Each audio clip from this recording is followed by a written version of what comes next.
Impact of tonight's storms. Multiple trees are down right now, and this neighborhood is without power after some strong wind caused a lot of damage. This cleanup, crews started cleaning up here within the last hour in southeast Colorado Springs.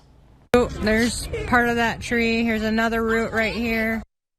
This 11 News viewer took us on a video tour of her street near Chelton and Airport. You can see trees snapped in half all around homes and even across the road there.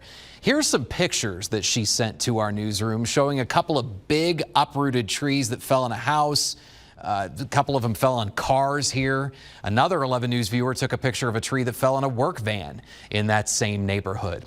We were the first on scene in that area soon after the pictures started coming into our newsroom. This is now a live picture along Fairmont Street, close to Chelton and Airport. As I mentioned, cleanup's been going on for about an hour or so. Crews have been chopping up those trees, putting them in trucks, and taking them away to try to get things cleared. Police tell me they have received no reports of injuries in that area, though power is out to several hundred customers even now, and officers are assisting with traffic due to the stoplights being out.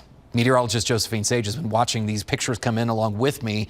What happened here? You know, we had some storms. They were pretty strong in the area, apparently. Yes, we were watching some gusty winds out there. The thing about this, though, is we were watching the radar all night, and some of those signatures came back where it's just a little bit odd, and it's something that we like to call a microburst. That's what we think this could be. It's basically those really strong downdrafts that push out, and that's how those trees could have been uprooted. So that's what we think this is. Of course, the National Weather Service will have to go out there and take a look to confirm all of that damage. We'll follow up on that, but as I mentioned, we had rain and all kinds of things happen across the central part of the Springs today. Yes.